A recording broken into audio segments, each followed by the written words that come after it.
A lot of people think we believe some stuff. We do believe a lot of stuff, but these are things we don't believe. This is We Don't Believe That.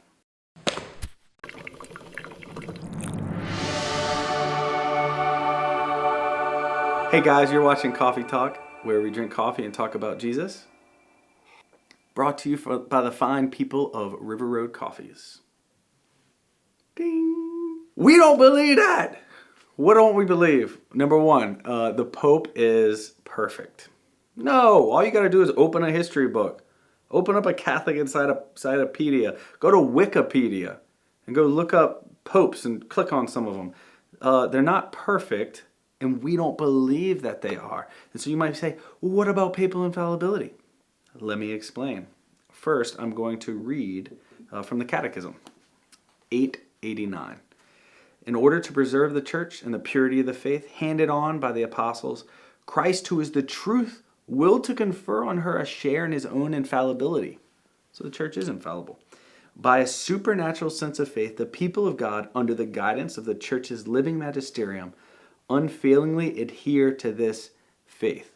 So the magisterium, whose head is the Pope, is infallible, but it's in reference to things about faith and morals.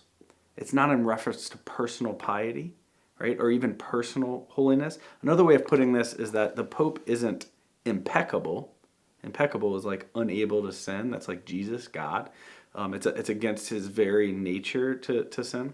The Pope's not impeccable. The Pope's infallible when it comes to faith and morals. Here's another part of the Catechism, 891, so a little further. It says, the Roman Pontiff, it's a fancy way of saying the Pope. Pontiff comes from pontifex, which means bridge builder. Pretty cool, because he builds a bridge between God and us.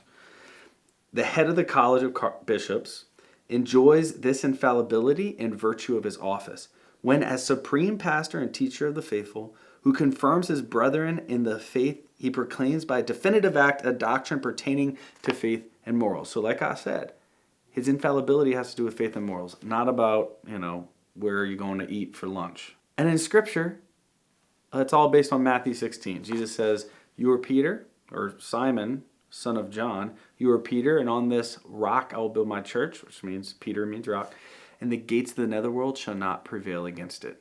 So while Peter was sinful, he messed up, he denied Jesus after that moment, he still never taught heresy and faith and morals. The second, we don't believe that. We think lay Christians shouldn't read the Bible, like lay people, regular churchgoers. Sometimes people think that Catholics believe they shouldn't read the Bible. We don't believe that. Now, let me clarify. There's a distinction between what we've practiced, what individual Christians and even priests have practiced, and what we believe. And so there were, and I've heard stories and heard personal accounts of priests even telling individuals, lay people, that they shouldn't read the Bible for a couple reasons that they gave, which was they were afraid of a misinterpretation of the Bible, or that it was less accessible. Way back in the day before the printing press, maybe it was less accessible, so there was less chance of reading the Bible, so you would get it at church. And in any way, if a priest said that the lay faithful shouldn't read the Bible, he was going against the teaching of the church, that Scripture is for the entire church, including lay people. And the Second Vatican Council preached this doctrine of the universal call to holiness, and therefore the universal call for all Christians, all Catholics, all lay people to encounter Christ. And where is he most present? In the sacraments and in the Word, right? In Scripture. And so St. Jerome says, you've heard this quote before, he says, ignorance of Scripture is ignorance of Christ. And this is an early church father, actually a translator of Scripture. Another little point that kind of refutes that Christians shouldn't read the Bible is that the church gave us the Bible.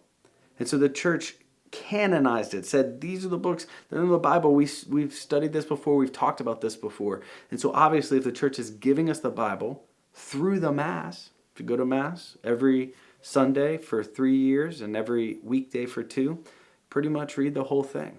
And I'm happy to inform you that right now in the church is a growing movement of Bible studies and scripture studies, especially on college campuses. And we're lucky at LSU in Baton Rouge to have focused missionaries, and of cornerstone, a foundational point of the ministry is Bible studies, individual relationships with small groups of people studying scripture. So obviously the church, the official teaching and the official practice right now is that we ought to read scripture. You should read scripture. And finally, we believe we are saved by works. We don't believe that. What are we saved by?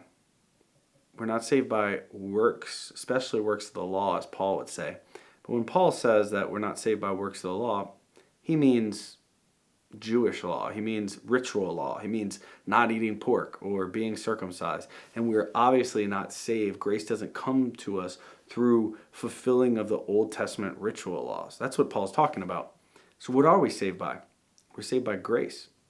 And I think that's what really many Protestant denominations believe, as well as Catholics. A lot of times we might believe the same thing. We're just talking past each other.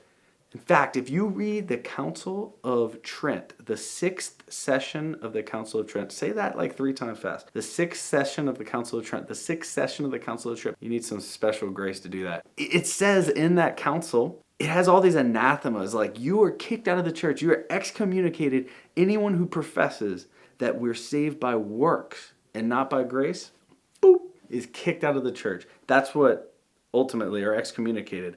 That's what the Council of Trent says. Most Protestants would be blown away if they read that. And that's truly the teaching of the church. We're saved by grace. What Jesus did on the cross, mediated to us through the church, through the sacraments, and we must respond to that. We must cooperate with that. It's a relationship. Many Protestants might look at Catholics and say, they're not about relationship. No, we're absolutely about relationship. And what does a relationship take? It takes two people responding to each other. If God is just forcing His grace on us and we don't have to respond, then it's not truly a relationship. So what does the church believe? We're not saved by works. We're not saved by works of the law. We're saved by grace, in which we respond in cooperation to. That's what we believe.